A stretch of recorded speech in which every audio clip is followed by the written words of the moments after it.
Ladies and gentlemen, welcome back to another very special, as always, episode of the Hyperconscious Podcast. We hope you enjoyed our latest episode where we were lucky enough to sit down with the amazing Maya Diamond and talk all about relationships and masculine and feminine and all of that happy jazz.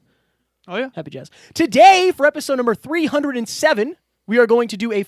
Is it 6 or 7? No, it's 307. Okay. We are going to do a 5-minute clinic on time management.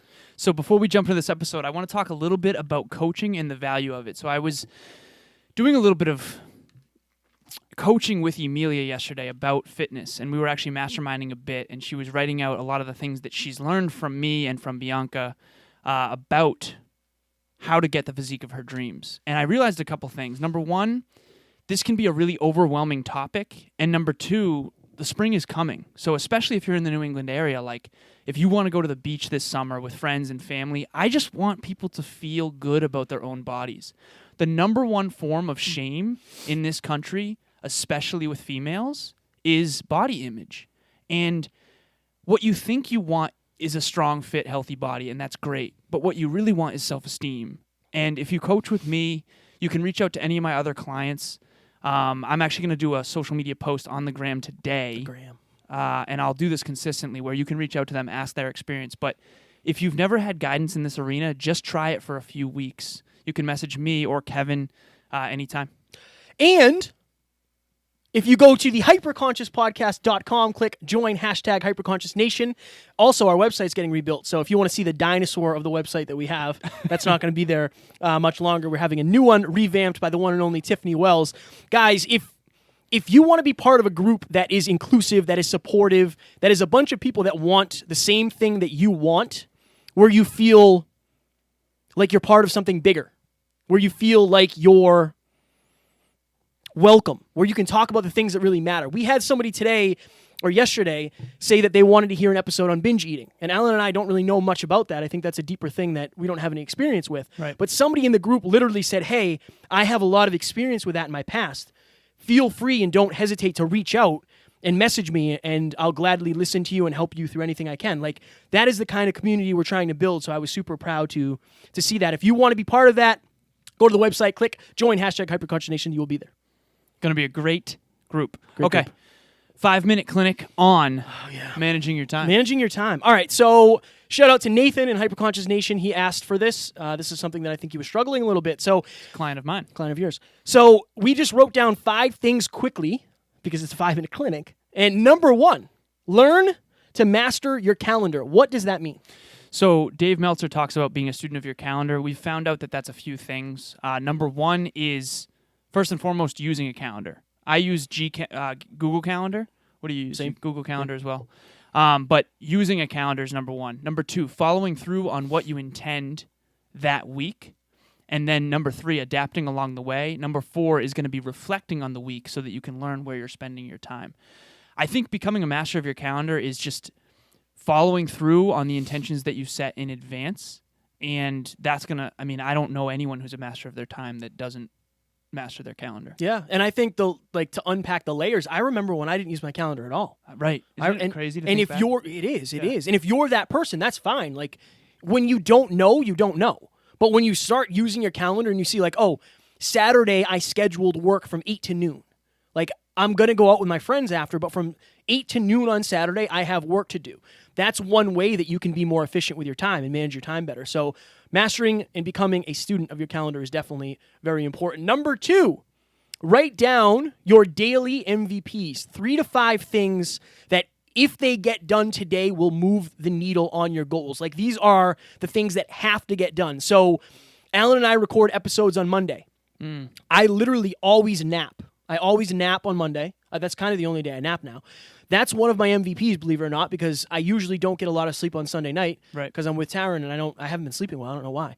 But that's one of the things. And then upload the episode on Monday, right? That's another one of my MVPs. So what are the 3 to 5 things that are unreasonably important to your goals, and they're going to help move the needle and create progress for you? Sit down, write those out, and then make sure that you're designing and adding those to your calendar so you can get them done.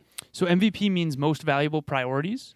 And when you write them down and check them off, it feels really good to cross them off. Remember, it's trigger, behavior, reward. That's how humans are wired. The trigger is writing the MVP down and then seeing it and then going and doing it. So there's no better way to get things done for me than lists. Making lists of stuff, it's absolute fire. Yeah, and you're going to make sure you're not spending your time. Like, if you have something that is 2 weeks out and you have something that's 2 days out, your MVP should be the 2-day thing. Right. Right? The 2-week thing, yeah, it's important, but you're going to have time to do it later. Exactly. All right, number 3, start and end on time. This is something that I feel like I'm very good at and Alan is getting better at. Yes. So, thank you. That's yeah, very you're welcome. kind. You're welcome. So, since you're mastering and becoming a student of your calendar, it's going to say, I have a call with Tiffany at noon. Noon to 1, I'm scheduled to talk with Tiff. Right? So that means that any time before that and any time after that, if I'm still talking to Tiff or anybody, right? I'll just use Tiff as an example. That is not taking away, but that's taking the place of something else that I should be doing. Right. That's why I'm so like strict when it comes to, I have an hour call. I try to make sure it stays to an hour. We have a 15-minute podcast. I try to make sure it does. I mean, obviously that doesn't really work As out. the timer goes Yeah, off as the in timer- 5 minutes. But for the guest episodes, Right. we very, very, very rarely go over an hour. Right. Almost never. Yeah. And the reason is because it's consistency. It's consistency. And as you level up, like let's say when we're in California, right? We're in California and we have 4 episodes that we're recording in a day. We have to be on time. Right. If we're not on time, we don't get where we need to go. The other thing, just real quick about this, is I remember I would go over with my peak performance calls with my fitness coach, Nate Smithson, and because we would go over so consistently, there would be this subconscious aversion to the calls. So instead of being consistent for an hour a week, we were spotty for 2 hours a month. Right. And that's what ends up happening because it's like I can't devote another 2 or 3 hours to this. So it ends up hurting your consistency. So I agree with this very much. I need to get better at it. Full disclosure. And Okay. it's also, just quickly, I know we're over on this, but it's one of those things where, say you only have an hour allocated for that, and then you had 2 hours allocated that you needed to complete a task. If you run your call over by an hour, you just cut your other time in half. Right. So you're only going to be half as productive on that. And then everything else is going to have to adjust. Right. Number 4, no distractions. This is a big one. I'm reading a book called Indistractable. We're actually interviewing the author of that book. Yes, we are. I believe in early I April. don't know Thank you, when it Amy, is. for setting that up. Yes. And thank you, Mark, for that recommendation. hookup. But this is a big one. I think this is the kryptonite today. So my day goes off the rails if I allow distractions in.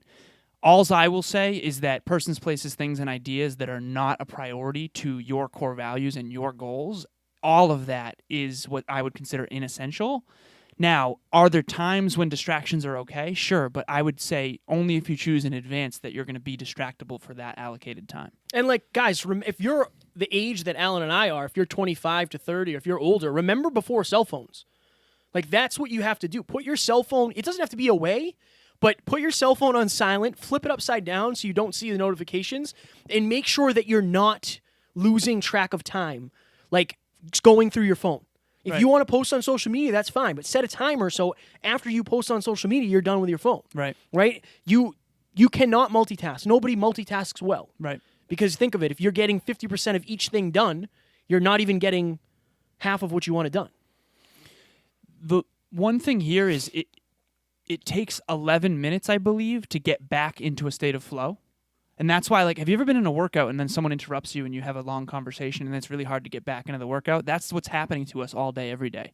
So it's not the amount of time you spend in bed, it's the amount of time you spend in REM. Darren Hardy talks about REM productivity being indistractable alone time. Like you alone in solitude in your office. You're going to get way more done alone than constantly distracted. Boom. All right, number 5. You need to start. So the bookends of your day are unreasonably important. So what I say to people all the time is your morning routine starts the night before. Right. Right? So like what you're doing the night before is just as important as what you're doing the morning of. Right. And I think people say like, oh, it's odd. Like you wake up at 4. How do you do that? I go to bed early. I'm not amazing for getting up at 4. I'm actually, I think I'm better because I go to bed early. And if you didn't, it would be really hard to get up at 4. Oh, it would be brutal. Right. Exactly. You say your thing. The quality of your day is the quality of how you start and end your days. So, right. Brutal. If you have a bad, and it's funny because the person who recommended this topic, I just had a coaching call with him not long ago where we actually created or actually uncovered his old best morning and night routine. And that was a big intention that we set. So if the middle of the day goes off the rails, as long as you start and end on point, like we all know, we've all had days where we woke up already in the thick of things versus days when you woke up 3 hours early and like had time for yourself. Whatever that morning ritual is, stick to it because it's absolutely critical. And again, it does start the night before because if you go to bed at 2 a.m. and your intention was to wake up at 5 and go to the gym for 6, you're already screwing that up. Yeah. From the night before. You're setting yourself up for failure, and then you're going to feel bad about it and then probably fall off the habit altogether. On purpose versus by accident. I remember Alan and I used to be in the studio till 1 or 2 in the morning, and I would try to get up at 5 a.m. the next day, and it would throw off my entire day. Right. There's a reason we try to get in and out of the studio now. Not because we don't like being here, but because there's so many other things. Today affects tomorrow. Mm-hmm. And as long as you know that and you're using, you're using that as a way to leverage your time better. Right. To make sure you're not doing anything that's going to take away from tomorrow. So these are some quick, 5 quick things. I think the most important one for you guys is probably master your calendar, because if you're in a job and you're not working for yourself necessarily yet, you're used to being told where to be at a certain time. Right. And when you're on your own, it's harder to do that. So I agree with that. Don't let the calendar overwhelm you. I had to start. Everyone starts somewhere. I remember my Aunt Joanne, I saw her calendar once and it freaked me out. Now I understand why she got to that point. She's decades into using her calendar. I'm on my way to that. It's very important. I would never go back. No. All right. I think we're going to get out of here. All right, Yep. Ladies and gentlemen, if you want to be more productive and take control of your schedule and your time, reach out to Alan and myself. We can help you do that. Mm-hmm. And we hope you enjoyed this episode. We will talk to you on Wednesday. Weta Nest Day. Talk to you soon. Bye.